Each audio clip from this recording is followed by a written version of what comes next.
I asked my viewers what their favourite Batman Arkham Headcanon was. If you don't know what headcanon means, it's a reader or viewer's personal interpretation of fictional work, especially the imaginative addition to an event, character, or a plotline that is neither contradicted nor confirmed by the original work. Basically, it's a cool idea or theory that a fan came up with that doesn't exactly mean it's canon. Be sure to comment down below your favourite headcanon of the Batman Arkham games, and maybe I'll make a part 2 if you enjoy. You know, with every video I have to start with Arkham Asylum in some shape or form. What I love about Arkham Asylum is its aesthetic. The map just feels so lived in. There's an eerie feeling that terrible things have happened behind closed doors, under the illusion that Quincy Sharp, the head of Arkham Asylum, is looking after his patients. After beating the game, yes, there isn't really much to do apart from Riddler trophies, but something still doesn't feel quite right. This headcanon comment comes from Trozone181, who says,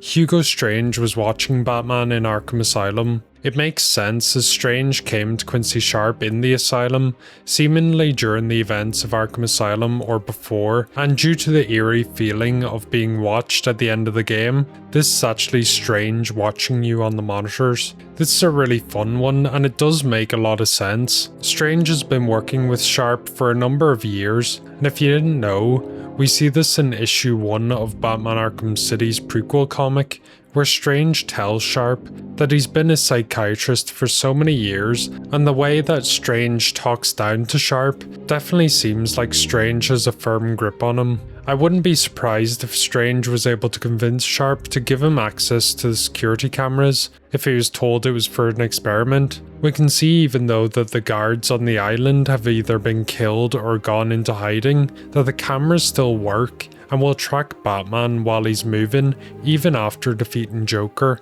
What's more interesting is that the cameras don't even bother following the thugs in the game and will only track Batman, which could mean whoever is watching on the monitors is studying Batman, and we all know Strange has been examining Batman for quite some time. Definitely makes Arkham Asylum a lot creepier when you think about it in that way. About the next big villain is actually someone who's been watching you the entire time, but let me know what you think. Riddler is an infamous character who we all know to be featured in every Batman Arkham game one way or another, terrorizing us with riddles, hidden trophies, and even races at one point. I think the character is elevated further by the voice of Wally Wingert. He gives off the childish mannerisms of wanting to one-up Batman, just feels so real, and I love when he is beaten, he just cannot accept defeat. What?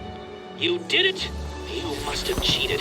There is no way you could have beaten me. I think he's a classic troll, intentionally or unintentionally. This comment comes from Joshua Collins 5594, who backs up how much of a troll he is. In the Riddler's interview tapes in Arkham City, Strange doesn't even ask Edward to interview him. Enigma just calls Strange, and in the first 2 tapes, he mocks Strange even though Strange doesn't even have Riddler's number. In my headcanon, Riddler canonically has everyone's phone number in Gotham, and sometimes when he's bored, calls some people like Joker and Penguin up just to annoy them. I really like this headcanon. It's a good example again that this isn't confirmed, but it's definitely something I could see the Arkham version of Riddler doing. We see in Arkham Origins that he planned on building up a huge pile of incriminating photos, videos, emails that he planned to release to the public, which would ruin the credibility of the corrupt officials of Gotham.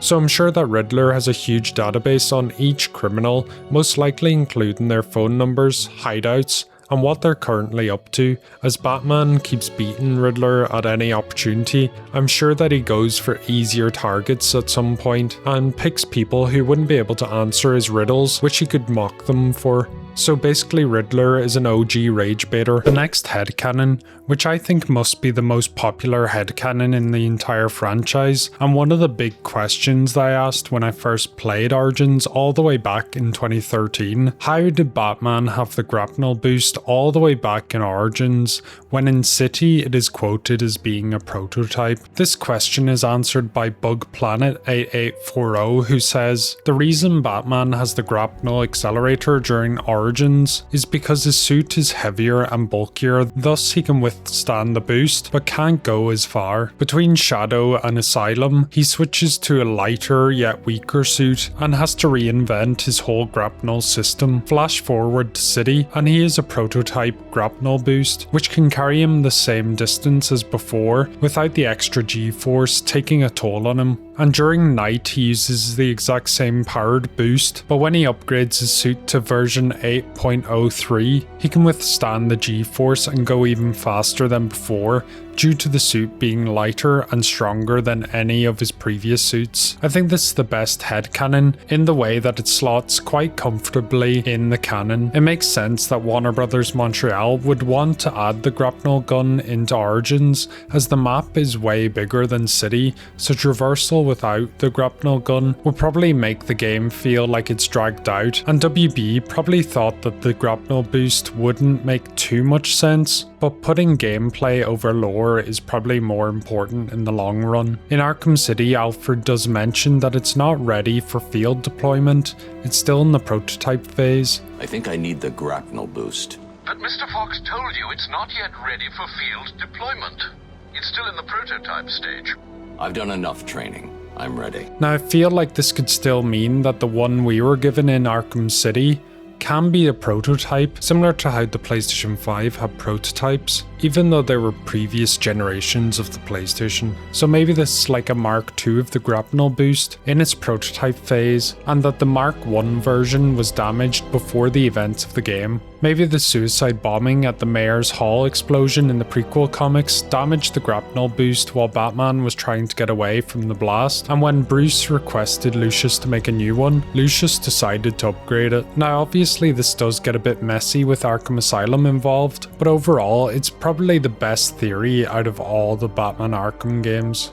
We have another Batman Arkham Origins headcanon, and this one is a pretty fun one. The Bat Guys commented that in Batman Arkham Origins, anytime the player goes up to fight a thug, Batman usually does a battle stance. My headcanon is that it's because Batman is still new to crime fighting and he's not used to being Batman yet. I really like this one, and it's something that I didn't notice until now. In most of the Batman Arkham games, when Batman gets into a fight, Batman stands still with his arms down, which I just presumed that it was easier for the animators, rather than having to make an animation for each time that Batman gets in and out of a fight. The Bat Guy's point is that in Origins, an early look at Batman, anytime that Batman starts a fight, he puts his fists up, which could mean he used to do this, because naturally when you get into a fight you would do it to protect yourself, but maybe he later felt that either the thugs were not much of a threat to him, or what would make more sense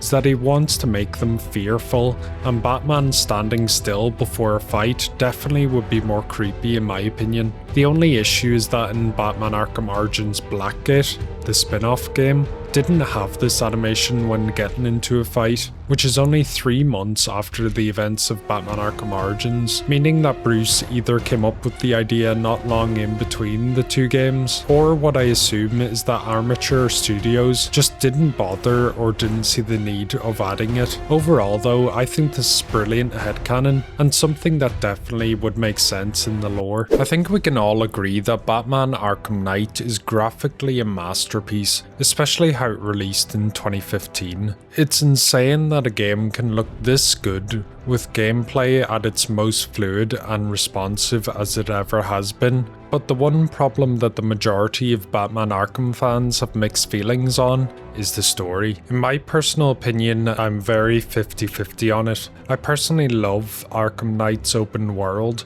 but I'm not a huge fan of replaying the main story, and I try to avoid it as best I can. It doesn't interest me as much as the other mainline Arkham games, which is a shame as there's definitely some good parts to this, such as Kevin Conroy and Troy Baker's vocal performances, but still to this day I'm fairly mixed on Jason Todd's involvement. This comment from New Super Avenger: definitely helps with the story in my personal opinion. Bruce knew Jason Todd was the Arkham Knight and was only hoping it was someone else because he didn't want to accept that the person trying to kill him was the son he failed to save. This is a great example of headcanon, as it doesn't affect the canon in any significant way, and I think I prefer this over what Rocksteady originally intended the story to be. One thing that I really disliked about Arkham Knight was that there wasn't any real build-up from the previous games. Now there were some references to Jason, but they felt more like nods rather than hints to what's coming up. Take for example the secret rooms that Rocksteady loved putting in their games, Arkham City's blueprints that were in the secret room in Arkham Asylum, Scarecrow's boat in Arkham City, but there wasn't any proper acknowledgement of Jason until Arkham Knight. This probably comes down to Paul Dini, the writer of Arkham Asylum and City, apparently more interested in telling a story about Scarecrow and Hush, which kinda makes sense when you see that Scarecrow's canisters are in Hush's hideout, but this is mainly speculation.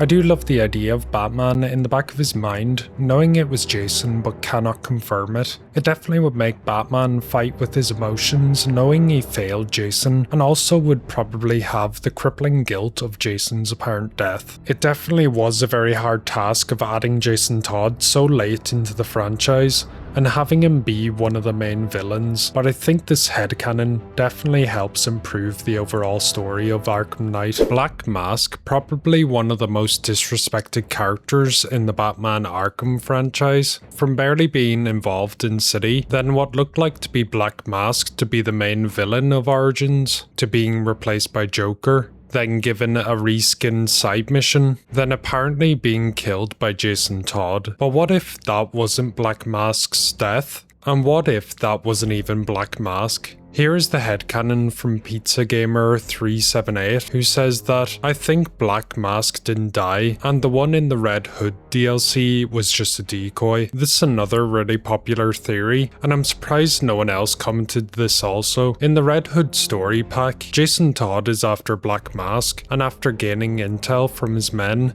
is able to track him down to his hideout, where he successfully kills Sionis. People point out that this is fairly out of character for Black Mask, how he cowers at the thought of Jason killing him, but in Origins he was pretty brave standing up to Joker, and even insults him. Another example of inconsistencies is Black Mask's mask, where in Arkham City it looked like it was fused to his face, but in Arkham Knight this version seems to go back to how he looked in Arkham Origins, which led to a lot of people thinking he was a decoy. The main arguments against this headcanon is that it was actually WB Montreal that worked on Arkham Knight's DLCs, which were given to people with a limited amount of time to work on it, meaning that they grabbed assets that were easy to get a hold of and weren't too pushed on how lore accurate things were. I personally think it's pretty in line with Black Mask to have a backup plan, and decoys just to be extra careful, especially if he knew Red Hood was after him. It could be a really cool idea to have Black Mask return in a later game,